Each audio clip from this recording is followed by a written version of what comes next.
할렐루야. 구속사와 언약 40번째 시간이자 오늘 언약 시리즈 마지막 시간입니다.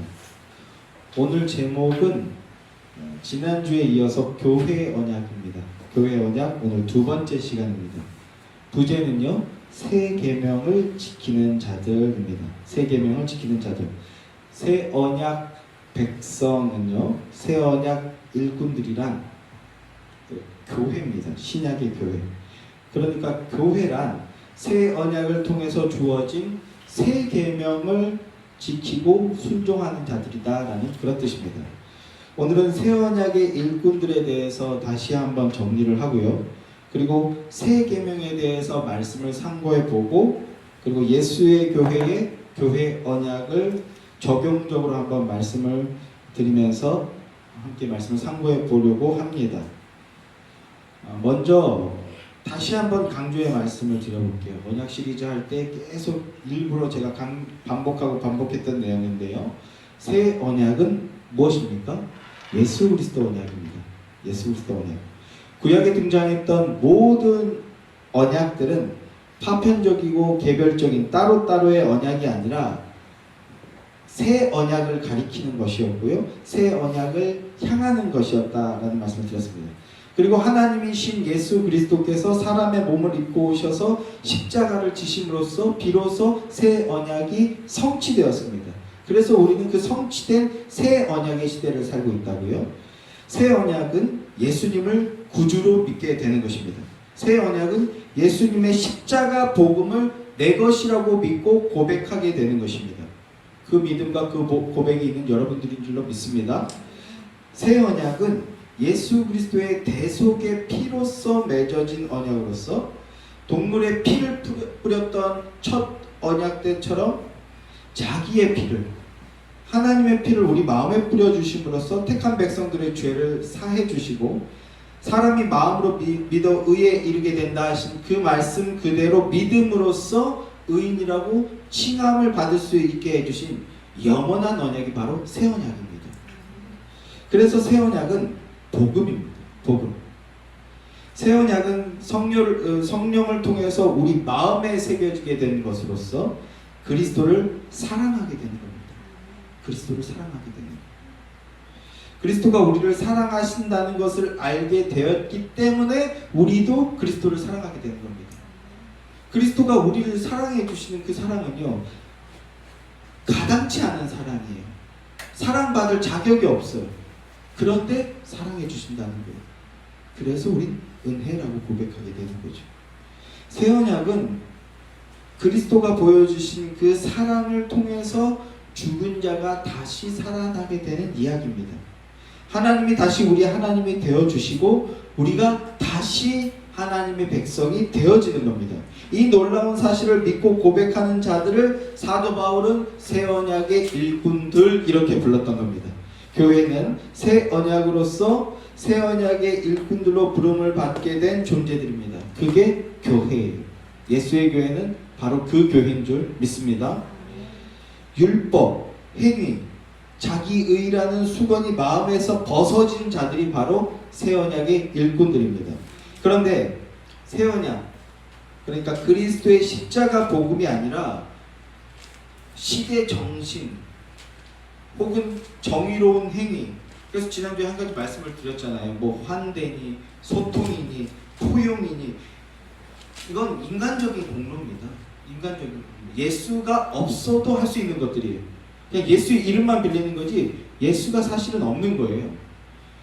이런 인간적인 공로들을 통해서 세상에 우리 참 교회인 걸 증명해 보겠다.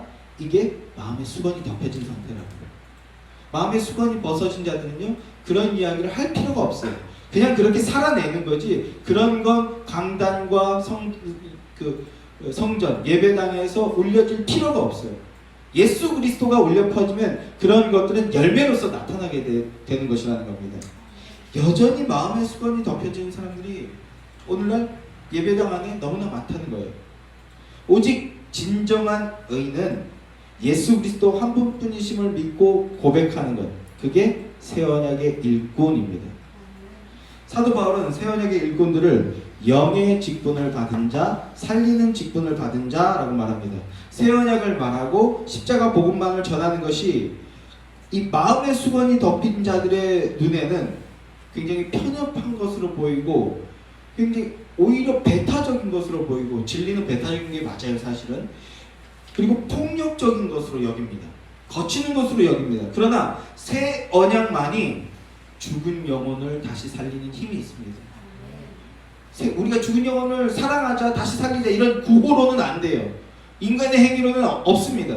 그렇게 되는 것처럼 보이지만 오히려 더 죽이는 결과를 낳을 뿐이에요. 새 언약만이, 예수 그리스도만이 죽은 영혼을 살리고 새롭게 만듭니다. 그래서 새 언약을 전하는 자들을 살리는 직분이라고 말하는 겁니다. 세상은 이 십자가 복음을 무시하고 조롱합니다.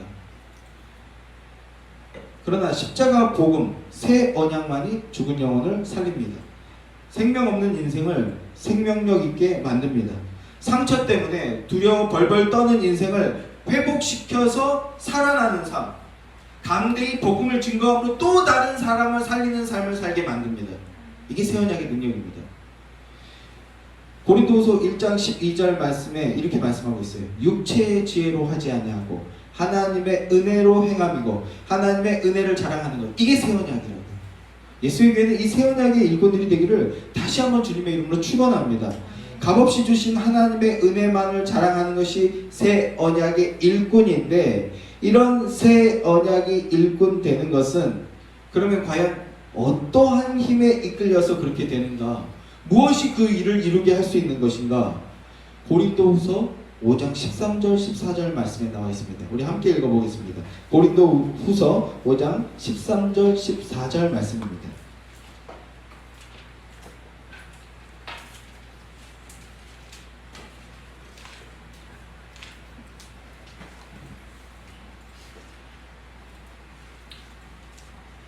고린도후서 5장 13절 14절 함께 읽겠습니다. 시작.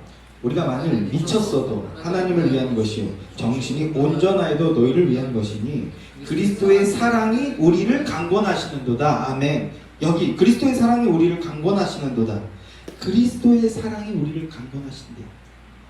새 언약의 일꾼이란 예수님 사랑에 미친 삶을 사는 자라고 합니다. 복음에 미친 삶을 사는 자라는 거예요. 이렇게 말씀하고 있는데, 그런데 그게 왜 그렇게 되는가? 어떻게 그렇게 될 수 있는가? 힘을 내자, 할 수 있다, 해보자, 막 이런 찬양하고 주여 삼창하라고 하고 그렇게 해서 되는 게 아니라는 거예요. 그렇게 되는 게 아니고 어떻게 되는가? 그리스도의 사랑이 우리 마음에 부어지고, 그리고 그리스도의 사랑이 우리를 잡아당기기 때문에 우리가 이 일들을 행할 수 있게 되어진다라는 겁니다. 이걸 알고, 이걸 믿고, 이걸 고백하는 게 바로 새 언약의 일꾼이라는 거예요.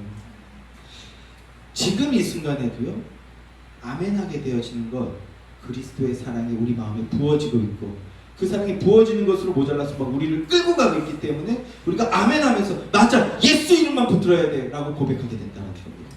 그게 사랑입니다.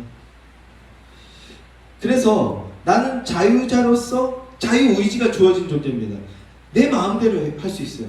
해도 되고 안 해도 되는 거예요. 공예배 뭐 그렇게 중요합니까? 오후 예배만 참석하면 예배 안 한 건가요? 아니에요. 오후 예배만 참석하셔도 됩니다. 온라인으로 하셔도 됩니다. 마음대로 하셔도 돼요. 그런데 그렇게 하지 않게 돼요. 오히려 더 섬기게 돼요. 오히려 더 숙이게 돼요. 왜요? 그리스도의 사랑이 우리 마음에 부어져서 감동을 주시는 거예요. 그래, 내가 하자. 내가 그 사랑을 따라해보자. 내가 그 사랑을, 그 은혜를 붙들어보자. 이 마음을 부어주신다는 거예요. 해도 되고 안 해도 되는 자유가 내게 있고 선택할 능력이 내게 있는데, 그래서 얼마든지 나는 죄를 범할 수도 있는데, 나쁜 짓을 저지를 수도 있는데, 그런데 그렇게 하지 않습니다. 하나님의 사랑이 자꾸 내 마음 안에 떠오르는 거예요. 이런 글 봤습니다. 마라톤 선수였던 것 같아요. 이제 한 몇백 미터 남지 않았어요. 근데 앞에 선두로 달리던 사람이 쥐가 났나 봐요. 그래서 달리던 걸 포기했습니다. 2등으로 오던 사람이 확 지나가면 이제 자기가 1등이고 뭐 금메달이에요. 그런데 그 사람이 갑자기 이 1등 하다가 포기한 그 사람의 어깨를 딱 잡더니 같이 달리는 거예요. 그리고는 그 사람을 1등으로 들어가게 해줬습니다. 같이 가는 것도 할 수 있죠. 좋잖아요. 그런데 그만큼 해줬어도 충분히 사랑을 베푼 거니까 내가 1등으로 가고 그 사람이 2등으로 들어오게 해도 충분히 좋은 거 아닙니까? 근데 굳이 그렇게 하지 않고 그 사람이 1등으로 들어가게 밀어 넣어줬습니다. 그래서 기자들이 물었습니다. 아니 그렇게 당신이 1등 해도 되고 그 사람 2등 해도 되는데 왜 굳이 그렇게 하셨어요? 라고 물어보니까 그 대답이 너무 은혜로웠어요. 이렇게 대답하더라고요. 우리 엄마가 이거 보면 저한테 뭐라고 그랬겠어요? 라고 실제로 있는 일인지는 잘 모르겠어요. 뭐 감동적인 글인지 모르겠지만 이게 새언약 일꾼의 마음이라고 생각합니다. 죄를 범해도 괜찮아요. 그런데 우리 아버지가 보면 뭐라고 하시겠어요? 우리 하나님이 보시면 뭐라고 하겠어요? 조그만 있고 조금 그래 내가 5만 원 더 가진다 그래서 세상에 무슨 일 나겠어? 근데 그렇게 하지 않아요. 우리 하나님이 보시면 뭐라고 하실까? 이 마음이 내 안에 있는 거예요. 왜요? 그리스도의 사랑이 내 안에 강권적으로 역사하고 있다는 거예요. 제가 또 우리 입당 예배 준비하는 과정에서 또 반성하고 은혜 받았습니다. 우리 모 집사님이, 우리 키 큰 집사님이 굳이 이거를 분리수거를 들은 얘기예요. 분리수거를 이 아파트 분리수거에 하는 거 그러면 그건 반칙 아닌가요? 라고 하면서 가져갔대요. 왜? 저는 버렸습니다. 분리수거 뭐 별 생각 없이 했어요. 일단 반성했고요. 그리고 그걸 가져갔다 그래서 은혜 받았습니다. 새언약의 마음이 있는 거죠. 뭐 굳이 그거 박스 하나 버린다고 해서 큰 차이 있나? 근데 또 기회가 되면 버릴 수도 있어요. 또 이렇게 잘 지내면서 이렇게 해서 뭐 적당한 선에서 버리고 이럴 수 있죠. 여기 아파트 관리분들이랑 인사 나누고 아파트 분들이랑 함께 이렇게 하면 그 정도 그쪽에서도 괜찮아요. 그 정도 버리세요. 할 수 있는데 그런데 우리 마음의 시작의 단초가 어디냐? 하나님이 보시면 예수의 교회를 세상 사람들이 보면 뭐라 하겠냐? 하나님이 뭐라고 하시겠냐? 이런 마음이 떠오르는 것. 좀 너무하는 거 아닌가? 라는 생각이 들 정도로 이런 마음이 떠오르는 것. 그리스도의 사랑이 우리 마음 안에 부어지고 있기 때문인 것으로 믿습니다. 그 행동 하나하나에 정죄하고 하는 것이 아니라 우리가 보는 건 뭡니까? 하나님의 사랑이 내 안에 부어짐으로 하나님의 영광을 위해서 윤동주 시인 그 시죠. 잎새에 이는 바람에도 나는 괴로워했다는 그 마음으로 겸손히 행하는 우리가 되는 것이죠. 그 행함이 어디에서 나온다고요? 그리스도의 사랑이 오늘도 우리에게 부어지고 있기 때문이라는 것입니다. 그 은혜의 역사가 계속해서 우리 안에 충만하게 부어지게 되기를 간절히 소망합니다. 무가치했던 나, 미움과 원망과 불신, 저주로만 가득했던 이런 나를 하나님을 무시하고 하나님을 외면하고 십자가를 저주했던 이런 나를 하나님의 원수 되는 것 말고는 내어놓는 게 없던 이런 나를 하나님께서는 어떻게 하셨어요? 독생자 예수 그리스도를 보내주셨어요. 원수를 위해서. 하나님의 그 사랑이 내 마음을 부어지는 겁니다. 지금 이 순간에도 나를 잡아 끌고 가고 있는 겁니다. 그게 새 언약의 일꾼이고 새 언약의 일꾼된 삶을 살 수 있는 건 그 능력인 겁니다. 그래서 우리가 하나님께 영광 돌릴 수밖에 없는 거예요. 하나님께 영광 돌리는 그 영광이 우리 안에 가득 차게 되기를 간절히 소망합니다. 그 복된 역사로 인해서 우리가 그리스도를 사랑하지 않을 수가 없는 거예요. 그리스도를 통해서 우리에게 보내주신 하나님의 은혜에 감사하지 않을 수가 없는 겁니다. 그리스도의 사랑의 강건함을 받으시는 여러분들이 되시기를 주님의 이름으로 축원합니다. 그래서 복음에 미친 삶, 예수 사랑에 미친 삶을 살아 다른 이웃을 살리는 영의 직분자, 새 언약의 일꾼들이 되시는 여러분들이 되시기를 우리 주님의 이름으로 축원합니다. 그리고 그런 우리 예수의 교회가 되기를 간절히 소망합니다. 자, 새 언약이 마음에 새겨졌다는 것은요, 주님의 계명이 마음에 새겨졌다는 겁니다. 첫 언약은 돌판을 주셨잖아요. 그런데 새 언약은요, 그 계명을 마음판에 아예 집어넣어 버리셨다고요. 이게 새 언약이라고요. 옛 언약은요, 돌판에 주의 법, 주의 계명을 새겨 주었습니다. 그리고 그 옛 언약은요, 그 계명을 지키지 못하면 저주받는 거예요. 이게 옛 언약이었습니다. 그런데 새 언약은요, 마음에, 우리 마음 가운데에 주의 법, 주의 계명이 들어와 버렸어요. 마음 안에 새겨진 겁니다. 주의 계명이 마음에 새겨졌기 때문에 아예 계명 자체가 우리 안으로 들어와 버린 거거든요. 그래서 이제는 그 계명을 다 행한 자로 간주해서 보시는 상태에서 출발하는 겁니다. 하면 복, 못하면 저주, 이게 아니라 다 행했어 라고 간주해서 봐주시는 상태. 이게 새 언약이에요. 새 언약의 특징입니다. 사도 바울은 그래서 이 마음에 새겨진 이 법을 로마서 8장에서 이렇게 말합니다. 생명의 성령의 법이라고 말합니다. 새 언약 백성이란 생명의 성령의 법이 들어온 자들이라는 거예요. 새 언약 백성에게 주어진 그 계명, 새 언약 백성에게 주어진 이 법은 사랑의 법이라고 합니다. 사랑의 계명.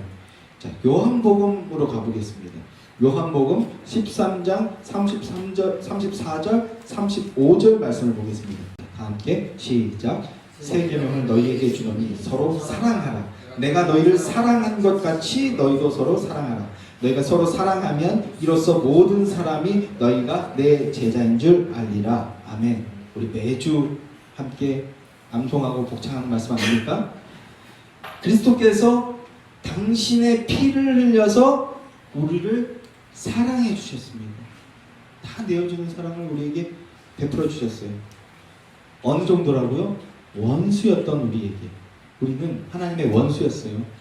그런 우리를 위해서 사랑을, 모든 물과 피를 쏟으시는 사랑으로 사랑을 베풀어 주셨습니다.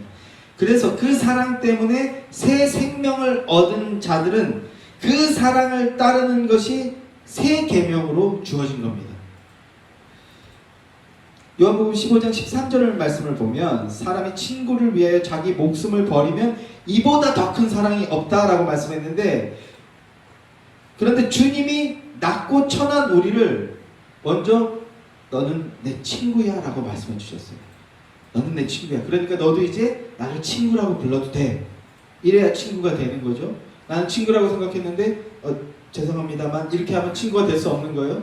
근데 오히려 저쪽 편에서 낮고 천한 나를 향해서 너는 내 친구야. 이제 나를 네 친구로 여기고 친구라고 불러. 이렇게 말씀해 주신다는 거예요. 이것만 해도 은혜입니다. 그런데 우리에게 이 과분한 은혜를 주셨는데, 근데 우리가 돌아보면 우리는 주님의 친구가 될 만한 자격이 없는 자들이라고요. 그런데 주님은 우리를 친구로 여겨주셨어요.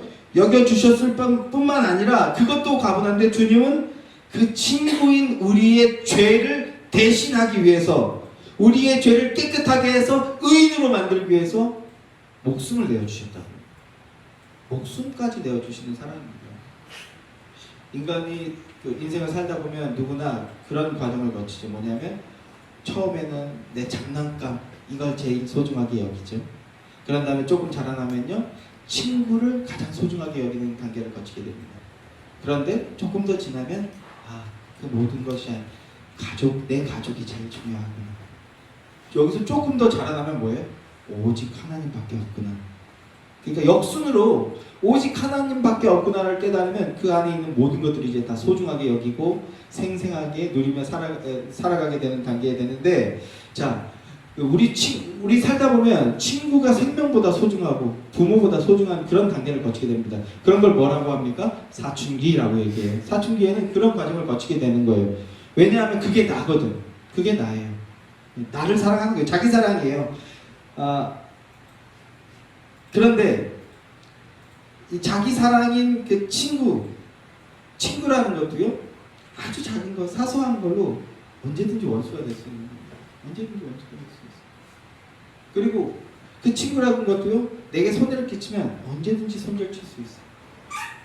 물질적 이익 앞에서 쉽게 잃어버리게 되는 게 친구죠. 그 물질적 이익과 유불리를 떠나게, 약간 초월하게 되는 게 가족이라는 걸 알게 되는 거고요.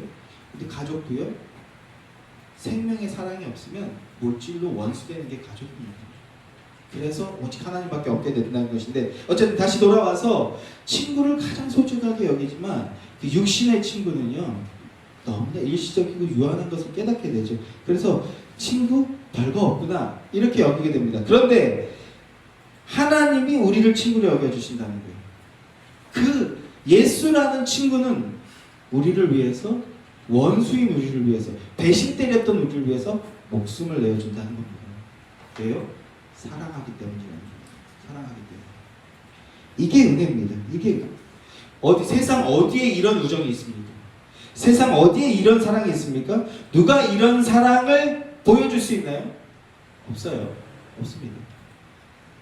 아가페 사랑이라고 말하는 부모 자식 간에도요 가장 근사치로 흉내나 내는 거지 진짜로 그 사랑 베풀어 줄 수 없어요. 오직 하나님만이 이 세상 그 누구도 보여줄 수 없고 베풀어 줄 수 없는 사랑을 우리에게 베풀어 줬다는 것입니다. 그런데 이어지는 15장 14절 말씀을 보게 되면요, 너희는 내가 명하는 대로 행하면 곧 나의 친구라 이렇게 말합니다. 명한 대로 행해야 나의 친구라 이렇게 말씀해요. 새 언약 백성에게 주어진 새 계명은 주님의 몸소 보여주신 계명입니다.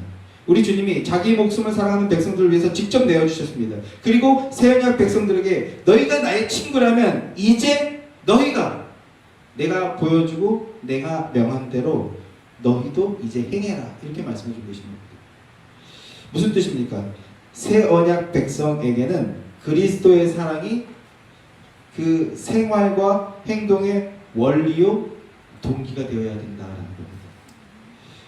새 언약 백성들에게 사랑의 계명을 새 계명으로 주셔서 하나님 섬김과 이웃 사랑이 삶의 규범이 되게 하셨고 생활의 원리가 되게 하셨다라는 말씀입니다. 그래서 그리스도인에게는요 세상 사람들에게는 없는 고민이 하나가 발생합니다. 어떤 고민입니까?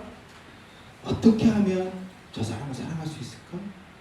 어떻게 하면 저 교회를 섬길 수 있을까? 어떻게 하면 이웃을 위해서 의를 행할 수 있을까? 사랑이라는 단어 안에 이게 다 수렴되는 건데 사랑할 수 있을까라는 고민을 하게 됩니다. 어떻게 하면 주님의 모습을 본받아서 그 사랑을 증거하고 보여주는 삶을 살아갈 수 있을까? 이런 사랑에 대한 고민을 하게 된다는 거예요. 세상 사람들은 없는 고민입니다. 우리가 입단 감사 예배를 드렸습니다. 설립을 앞두고 있는 우리 교회를 향해서 우리가 힘써서 교회를 섬겼죠. 너무나 감사합니다. 이제 오후 순서 때 우리 이 감사를 좀 나누게 되었으면 좋겠는데요.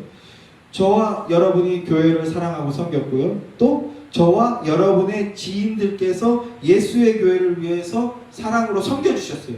적지 않은 분들이 적지 않게 우리에게 후원을 보내주셨습니다. 너무나 감사한 일이죠. 거기서 액수를 따진다?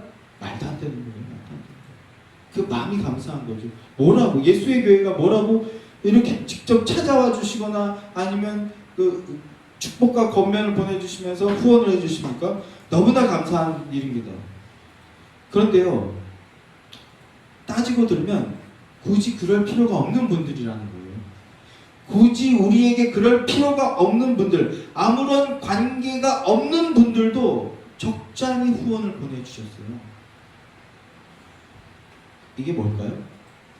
그리스도의 사랑이 우리에게까지 흘러오는 겁니다. 여러분, 마귀는요, 뭐가 마귀냐면 사랑하는 법을 모릅니다.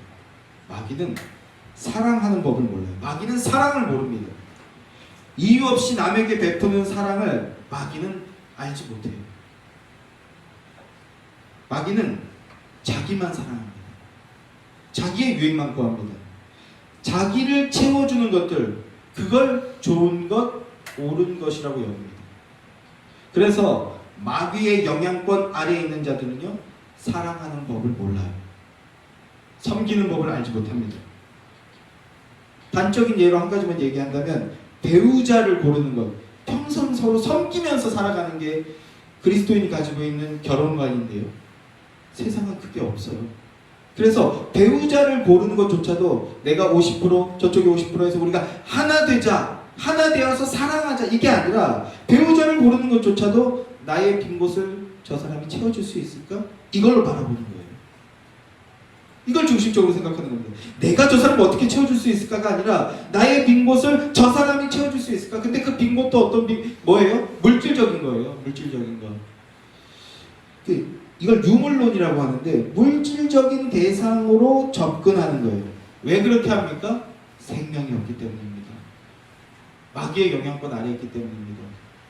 그러나 새 언약 백성들이란 새 생명을 얻은 자들이잖아요. 주님이 주신 생명으로 주님이 주신 새 계명을 나의 행동의 원리요 삶의 규범으로 여기고 지키는 자들이란 말입니다. 그리고 동시에 새 계명은 그 믿음의 삶을 살아들 수 있게 하는 능력이고 동력이라는 거예요. 그래서 어떻게 하면 사랑할 수 있을까? 내가 저 일을 어떻게 채워줄 수 있을까? 이 관점으로 접근한다는 겁니다. 주님께서 말씀하셨습니다. 요한복음 13장 34절 35절 말씀입니다. 새 계명을 주노니 서로 사랑하라. 내가 너희를 사랑하는 것 같이 너희도 서로 사랑하라. 너희가 서로 사랑하면 이로써 모든 사람이 너희가 내 제자인 줄 알리라. 교회의 행동 강령이요 교회의 표지입니다. 참된 교회됨을 나타내는 것은 바로 이 지점이라는 거예요. 서로 사랑하면 세상이 저기에 교회가 있구나 라고 알게 된다는 거예요. 사랑의 계명으로 사람들을 힘써 사랑하고 섬기는 자가 주를 사랑하는 자요 그리스도인 새 언약 백성 새 언약의 일꾼들이라는 겁니다. 새 언약 백성은 우리 주님의 사랑에 의해서 조성되어서 그 사랑으로 살아가도록 작정된 자들입니다. 그 사랑은 아내와 남편에서부터 시작되어야 되는 거예요. 이게 하나님의 명령입니다. 그래서 여러분 결혼하셔야 되는 거예요. 결혼하셔야 돼요. 지금 마귀 사상이 온 천지를 뒤덮여서 비혼주의니 이런 소리 하는데 마귀 역사예요. 그리스도인들은 믿음으로 그거 물리쳐내야 됩니다. 그러니까 빨리빨리 시집장가 가십시오. 기도하세요. 기도하십시오. 또 자식과 부모에게서부터 시작돼야 됩니다. 자식 내 거 아니에요. 내 거 아니에요. 이제 제가 마음껏 이거 약간 웃자고 하는 소리인데 제가 마음껏 갈굴 수 있는 단계가 지나갔어요. 가스라이팅 해갖고 조종하고 이럴 수 있는 단계가 지나갔어. 자꾸 이제 들이대요.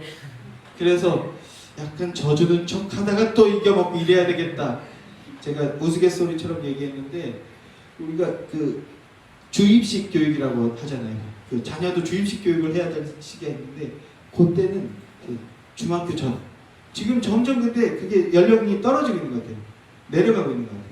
한 4학년, 5학년만 돼도 주입식으로만은 안 돼. 주입식 할 수 있을 때 좋은 거 마음껏 집어넣어 주셔야 되는 거예요. 적당히 때리면서 이 얘기 나중에 따로 합시다. 어쨌든 자식은 내 거 아닙니다. 하나님 겁니다. 이 의식으로 사랑하고 섬겨야 되는 겁니다. 그 사랑하고 섬기는 것이 교육이고 뭐 그랬던 거예요. 자, 어쨌든 가정에서부터 시작되어야 한다는 겁니다. 그리고 또 어디에서 시작돼야 됩니까? 교회에서 시작돼야 됩니다. 교회 안에서도 그게 안 되는데 어떻게 그 직장에서 그것이 되겠습니까? 교회 안에서 섬기고 사랑하고 그리스도를 따라 사랑해야 되는 거죠. 그러면 이제 맡겨진 일터 직장에서도 그 능력이 나오게 되는 것이다. 이 말씀을 드리는 겁니다. 그리스도의 사랑을 아는 새 언약 백성들이 되어서 주님이 주신 이 사랑의 계명, 전인격과 신앙의 삶의 규범으로 붙들고 행하시는 그런 복된 삶을 사는 여러분들이 되시길 주님의 이름으로 축원합니다. 그래서 날마다 사랑하기 위해서 힘쓰는 삶을 사는 여러분들이 되시기를 바랍니다. 자, 이런 새 언약에 대한 믿음과 이해를 가지고 이제 예수의 교회에 적용해 보겠습니다. 지난주에 뉴 잉글랜드, 미국으로 간 사람들이 뉴 잉글랜드라는 지역에 정착했어요. 그래서 뉴 잉글랜드 청교도들이라고 하는데 이 뉴 잉글랜드 청교도들이 만들었던 교회 언약을 오늘 우리에게 적용해 보고자 한다. 이런 말씀을 드렸습니다. 교회 언약이란 성경에 있는 것은 아니고 청교도들이 만들어낸 일종의 개신교의 전통적 좋은 전통이라고 할 수 있습니다. 그런데 그 교회 언약을 우리는 개혁주의니까 무조건 따라야 한다. 이런 죽은 전통주의를 하자는 것은 아니다 라는 말씀을 드렸어요. 뭐 개혁주의 청교도들이 했으니까 따라하자. 그건 저는 동의하지 않습니다. 오늘 성경에서 직접적으로 말씀하고 명령하는 게 아니라면 그 시대에 맞춰서 잘 해석하고 적용해야 된다고 생각해요. 자, 어쨌든 청교도들도 완전하지 못했습니다. 청교도들은 완전하지 못했지만 그럼에도 그들에게서 우리가 본받아야 될 것은 믿음으로 살고 믿음으로 온전히 예배하기 위해서 그 누구 못지않게 힘썼던 노력했던 공동체다라는 것 정도는 우리가 온전히 수용할 수 있는 부분입니다. 본받아야죠. 좋은 것 본받아야죠. 청교도들이 했던 게 뭡니까? 미신적인 예배를 버리는 거였어요. 1000년 동안이나 진행됐던 미사라는 이름으로 진행됐던 그 미신적인 예배 행태를 버리고 성경 중심, 그리스도 중심의 예배를 다시 갱신해냈습니다. 그들이 고민했던 부분이 그 결과가 바로 교회 언약인 거예요. 교회 언약. 그래서 교회 언약 안에 있는 좋은 소스들을 좀 더 선명하게 복음적으로 해석해서 우리에게 적용해보자, 이런 취지였던 거예요. 그리고 하반기 사역은 그런 사역이 될 것입니다. 오늘 교회 언약이라는 이름으로 설교는 오늘로 끝나지만 그러나 그 좋은 점들을 우리에게 적용해보는 것, 이게 하반기 사역이 될 것입니다. 자, 지난주에 그래서 서론적인 말씀을 간략하게 말씀을 드렸었는데요. 오늘은 적용적인 말씀을 너무 간단히 드리긴 했었는데 그래도 뭐 그 얘기는 나중에 따로 하기로 하고 오늘은 적용적인 말씀을 나누고자 합니다. 청교도들은 자신들의 신앙의 순수성을 지키기 위해서 아메리카로 건너갔어요. 그게 무슨 의미냐 하면 아무것도 없는 곳에서 자신들이 배우고 믿는 바를 맨바닥에서부터 시작하는 거예요. 유럽에서는 종교개혁이 시행이 돼서 교회당을 바꿔야 된다. 교회당 구조부터 바꿔야 된다. 예배 폼을 완전히 바꿔야 된다. 성경 해석하는 관점을 바꿔야 된다. 이런 것들을 다 새롭게 문서로 집대성에서 가르치고 있는데 그런데 막상 이미 카톨릭식 교회가 너무 크게 잘 지어져 있어요. 그래서 뭐 이상 그림 떼는 정도, 교회당 안에 있던 흉상들 치우는 정도밖에 할 수가 없었죠. 어떤 상황에서 출발하느냐가 큰데, 근데 아메리카 청교도들은요 아무것도 없어요. 그러니까 새로 시작할 수 있는 거죠. 마치 예수의 교회처럼 아무것도 없이 시작했어요. 아무것도 없이. 그러니까 하나하나 조금 시간이 더 가더라도 하나하나 새롭게 바르게 지어져 갈 수 있는 거죠. 이것도 힘이 들지만 은혜 아닙니까? 이미 있던 거 허무는 거 너무나 힘든데 그 작업하지 않고 하나하나 우리 지어져 가는 거, 이거 너무나 소중한 추억일 것 같습니다. 감사하면서 이 과정을 우리가 더 기쁨으로 섬기게 됐으면 좋겠는데, 마을 중심에다가 청교도들은 마을 중심에다 제일 먼저 교회당부터 짓는 거예요. 이제 기회가 있으면 이제 옛날 미국 서부 영화를 보시면 그 마을이 조그매요. 근데 가운데 뭐가 있냐면 교회당이 있어요. 그래서 막 서부 영화 보면 막 술 먹다가 해갖고 나가잖아요. 그럼 이제 총 들고 싸운단 말입니다. 그럼 어디서 싸웁니까? 제일 넓은 광장 같은 데서 싸우는데 예배당 앞에서 싸워요. 예배당. 그리고 맞은편에는 그 시계탑이 있어요. 거기서 시계가 띵 하고 팍 쏜다 뭐 이런 거 하잖아요. 그것만 봐도 우리가 알 수 있는데 마을 중심에다 제일 먼저 교회당을 지었습니다. 그러니까 우리의 중심은 교회다. 우리의 중심은 예배다. 우리의 중심은 하나님이다. 이걸 마을 구성 자체를 그렇게 해놨어요. 모든 사람들이 그걸 믿고 따른 것은 아니지만 믿는 사람들이 우선권을 잡아서 그렇게 행함으로 인해서 미국은 복음 중심의 나라로 세워질 수 있었던 거죠. 자, 이런 원리를 우리가 기억해 봅시다. 그래서 미신적인 요소가 있던 예배당을 다 버리고 개혁주의 신학에 입각한 그리스도 중심, 말씀 중심의 예배당을 건축하고 마을의 중심으로 만들었어요. 그 말씀 중심의 예배당을 지었으니, 교회당을 지었으니 말씀 중심의 예배를 행하게 되는 거죠. 청교도들이 세운 교회 언약의 핵심은요, 사실은 되게 단순합니다. 단순 명료해요. 말씀 중심, 회복된 성경적인 성례 중심. 카톨릭이 그 미신적인 미사를 행했으니까 이거 다 타파하고 성경적인 성례 뭡니까? 성찬과 세례. 예수님이 가르쳐 주신 거 이거 두 개밖에 없다. 뭐 견질 성례니 뭐 고해 성례니 이런 거 다 없애버리자. 딱 딱 성경이 말하는 성례만 행하는 성례 중심, 그리고 미신적인 행위가 아닌 기도 중심. 그 무릎으로 꿇고 가면서 기도하고 막 하루에 죄를 5가지 범했으면은 주기도문 5번 외우고 이런 게 아니라 그리스도 안에서 행하는 기도 중심. 즉 말씀 중심, 성례 중심, 기도 중심. 이게 교회 언약의 핵심입니다. 예배 중심이었다는 거죠. 그리고 또 하나가 뭡니까? 회원 중심입니다. 회원 중심. 회원 중심이라는 건요, 카톨릭 교회에서는 사제들이 있었죠. 사제들이 있었습니다. 특수한 직분에 있는 자들, 이 직분이 그래서 계급이 되지 않습니까? 근데 특수한 직책을 가진 자들만 예배에 참여할 수가 있었어요. 나머지는 구경만 하는 겁니다. 그런데 그게 아니라는 거예요. 그게 아니라 우리 모두가 만인 제사장이라는 거예요. 저는 설교하는 장로입니다. 그러면 이제 또 영적으로 다스리는 장로가 나와야 되는 거죠. 또 교회의 비품을 복음 중심으로 운영해 나가는 집사가 필요한 거죠. 또 오늘날의 한국교회의 특성은 뭡니까? 이것으로 부족하다고 해서 권사라는 직책까지 만들어서 섬기게 하죠. 이렇게 만인 제사, 우리 모두가 맡겨진 은사에 따라서 섬기는 만인 제사장이라는 거예요. 이걸 교회 언약으로서 명시적으로 박아놓은 겁니다. 회원 중심. 그래서 말씀 중심, 성례 중심, 기도 중심, 회원 중심이 교회 언약의 핵심입니다.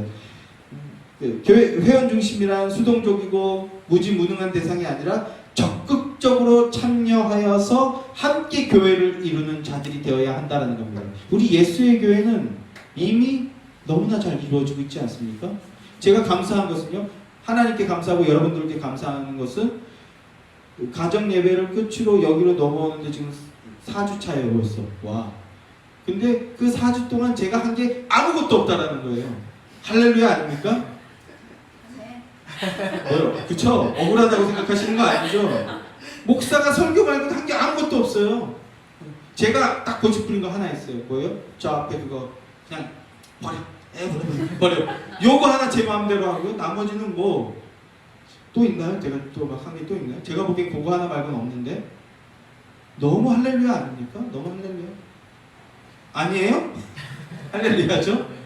우리 모두가 함께 만들어내고 각자 저마다의 분량과 은사에 맞게. 근데 그 4주 동안 이제 1인 한 4역 5역 하시는 분들 너무 고생하셨고, 그건 우리 오후에 얘기하는데 이제 다시 우리에게 맡겨진 은사에만 집중할 수 있게 빨리 좀 안정화됐으면 좋겠습니다. 이건 우리 너무 예수의 교회에게만 적용되는 얘기인 것 같은데요. 회원 중심으로 이루어져야 된다라는 거였어요. 기도 중심, 기도와 치리에 직접적으로 참여하고 은사에 맞춰서 사역에 동참하고, 그리고 그런 것들. 청교도가 왜 중요하냐면요, 왜 오늘날 우리가 청교도 하냐면 사실은 하나예요. 미국이 미국을 건국한 사람들을 미국 사람들도 청교도라고 하는데 사실은 청교도들보다 먼저 간 사람들이 있었거든요. 근데 미국 사람들도 미국을 건국한 사람들은 청교도라고 얘기했는데 여러 가지 이유가 있지만 그 중에 하나가 뭐냐면 청교도들의 특징이 뭐냐면 문서로 기록했어요. 열심히 기록했어요. 그래서 기록이 청교도들 것밖에 안 남았어. 그래서 미국은 청교도들이 건국했다. 이렇게 얘기하게 되는 거죠. 사진 찍은 사람이 이기는 거고요. 문서로 책 낸 사람이 이기는 거예요. 아무리 설교 잘해봐야 그 책으로 낸 사람이 다 가져가더라고. 주여. 우리도 이렇게 문서로 기록하는 사람이 짱인 겁니다. 공감이 좀 안 되시는 것 같은데 제가 드리고 싶은 말씀, 우리 열심히 기록하고 그걸 열심히 기록하고 이거라는 거예요. 이거. 이게 교회 언약의 핵심 키워드였습니다. 회원 중심, 성도 중심은 오늘 한국교회는 그렇게 낯선 것이 아니지만 예전에 옥하는 목사님 같은 경우에는 평신도 사역자? 무슨 책 이름 갑자기 생각이 안 나네요. 평신도 제자? 뭐 갑자기 그런 말을, 평신도라는 말이 좀 좋은 말은 아닌데 특권층만 하는 그런 게 아니다라는 걸 일깨우려고 하셨던 거죠. 그리고 그런 것들이 잘 정착이 되어 있습니다.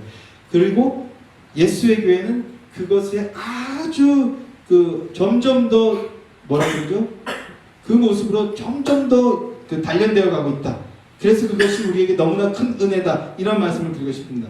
자, 그들이 이런 내용들을 만들어서 교회 언약이라고 만들어냈는데 그 근거가 여러 가지 있지만 오늘은 에스겔서 43장 11절에서 그 근거를 찾았습니다. 그들은 이 에스겔서 이 말씀을 통해서 교회 언약의 실천 강령, 행동 강령으로 가져왔는데요. 말씀을 보십시오. 두 단계로 나눌 수 있어요. 이 말씀도 상반부와 하반부 이렇게 나눌 수 있는데 11절 말씀 제가 읽어드릴게요. 만일 그들이 자기들이 행한 모든 일을 부끄러워하거든 너는 이 성전의 제도와 구조와 그 출입하는 곳과 그 모든 형상을 보이며, 제도적인 얘기죠. 그러니까 하드웨어적 측면을 얘기하고 있는 건데요. 이것들을 눈에 보이게 하라라는 게 그들이 강조한 특징입니다. 회복된 이스라엘 성전은요, 여호와의 영광이 가득한 곳이었습니다. 여호와의 영광이 가득하니까 하나님의 말씀에 순종하는 일들이 나타나게 되는, 그 에스겔서는 그 말씀을 하고 있는데 여기서 이제 참된 교회 원리가 나오게 된다라는 거예요. 그 성전의 외적인 부분, 하드웨어적인 측면을 온전하게 만들면서 말씀을 따라 준행한 거죠. 그것을 눈에 보이게 하라라고 합니다. 이 행위로서 우리는 성전 안에 속한 자다. 이걸 신약적으로 표현하게 되면 예수 안에 속한 자인 걸 눈에 보이게 하라, 이런 뜻입니다. 또 교회 언약이란 새 언약 백성이라는 것을 새 계명에 순종하는 것을 통해서 보여야 된다, 이런 말씀을 드렸잖아요. 이 맥락과 같은 거예요. 이 맥락과. 그래서 하반절 말씀을 보시면요, 또 그 모든 규례와 그 모든 법도와 그 모든 율례를 알게 하고 가르치라는 겁니다.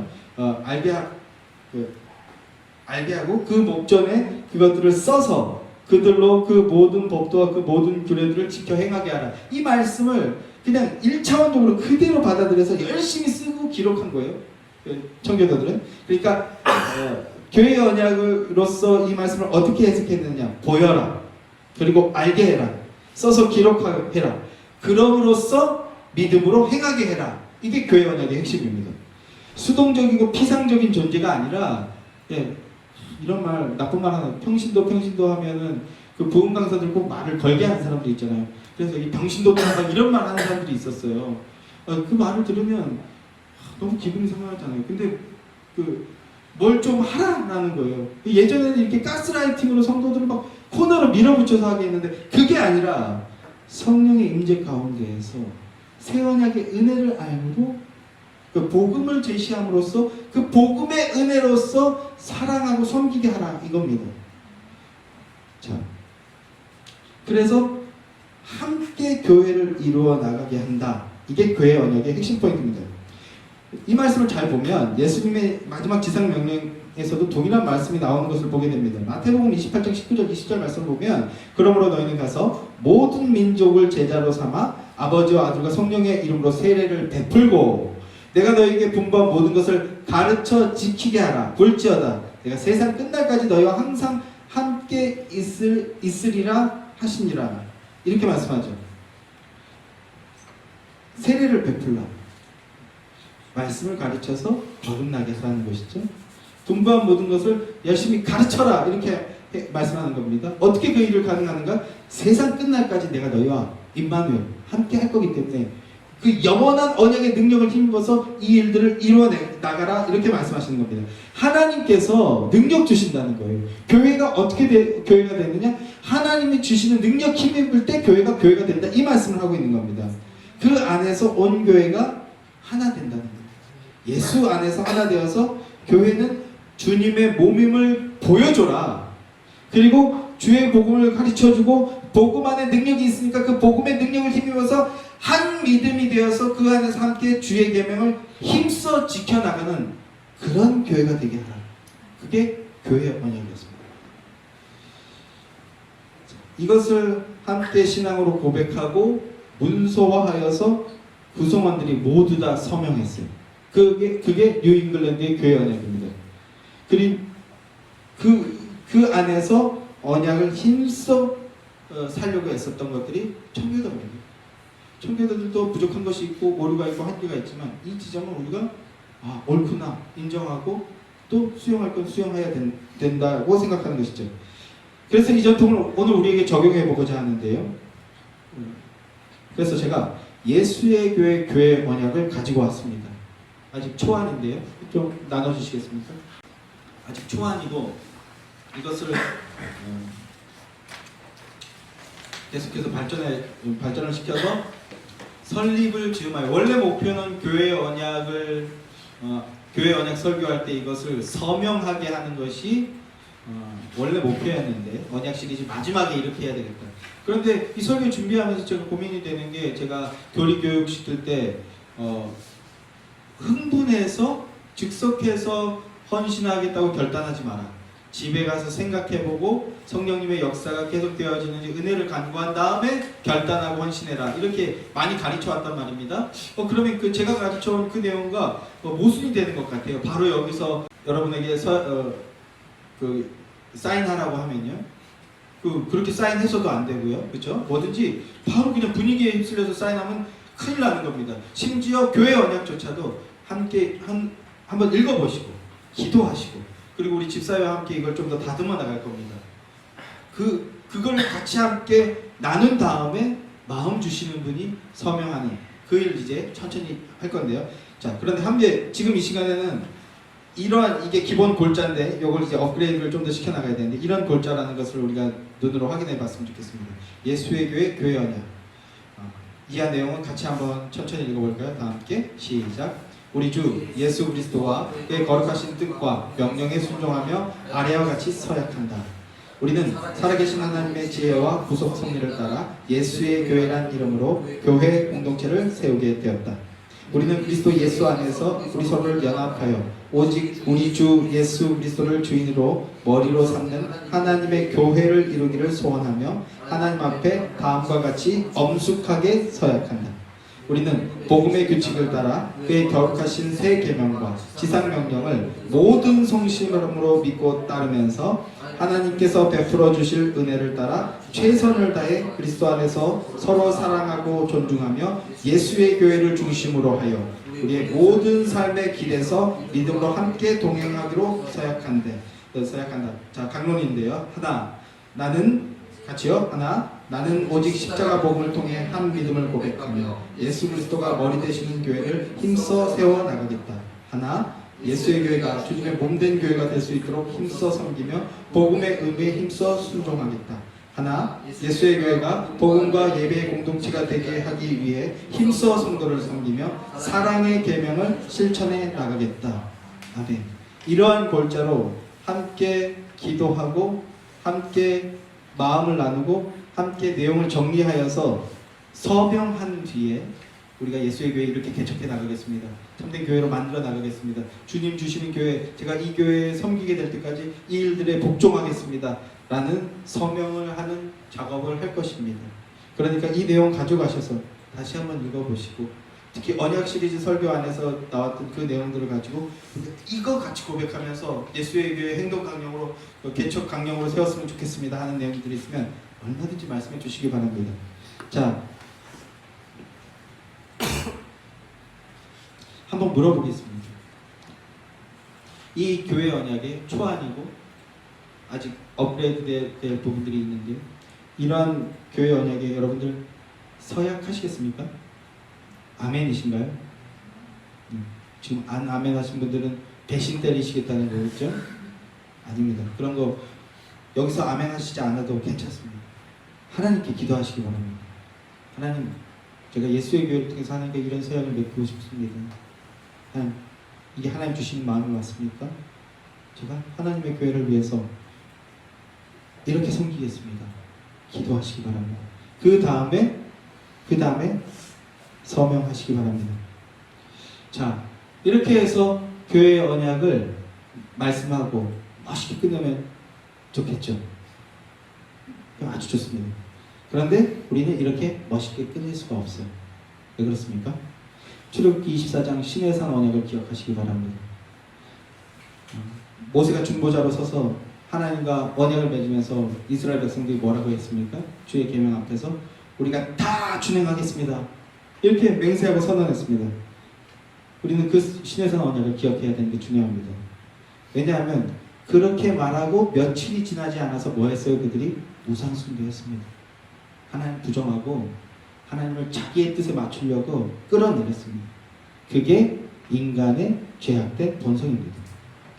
신에서 언약을 주신 건 바로 이거예요. 새 언약 전에 주신 인간은 그런 존재라는 걸 기억하라는 거예요. 그럼에도 불구하고 예수 그리스도는 우리와 언약을 맺어주신 거거든요. 우리가 고백할 것은요, 우리는 서약하고 서명했지만 이걸 지킬 능력이 없습니다라는 고백이 나와야 된다는 거예요. 이게 교회 언약의 진짜 핵심이어야 됩니다. 단 하나도 내 안에 예수 그리스도의 십자가 복음과 믿음의 고백을 통한 성령의 충만함이 없다면 나는 이걸 행할 능력이 내 안에 단 하나도 없습니다. 이런 고백해야 됩니다. 반대로 내 안에 성령 충만이 있고 내가 무시로 믿음 고백할 때 나는 그 일들을 행할 수 있음을 믿습니다. 이걸 우리가 서약해야 되는 거예요. 이건 종이에다 하는 게 아닙니다. 제가 그 언약 시리즈 하면서 마지막에 이거 할 때 이 종이를 줘야 될까 말아야 될까, 주는 게 우리에게 좋은 영향을 줄까 하니까 그 수주 동안 계속 고민했는데요. 종이는 종이에요. 일단 대부했으니까 서명합시다. 저도 해야 돼요. 그런데 진짜 중요한 서명은 뭐예요? 우리 마음에 새겨지는 거야 돼요. 새 언약입니다. 성령이 우리 안에 임하셔서 성령께서 우리 안에 그 마음을 서명하시는 것, 그게 제일 중요합니다라는 그 고백입니다. 그 고백은 지금 고백하실 수 있겠습니까? 아멘이십니까? 더 컸으면 좋겠어요. 아멘 소리가 이럴 때. 하나님이 우리 안에서 그 일 행하실 줄 믿습니다. 그게 은혜고 그게 진정하고 유일한 성도의 권세입니다. 예수 그리스도께서 해주셔야 됩니다.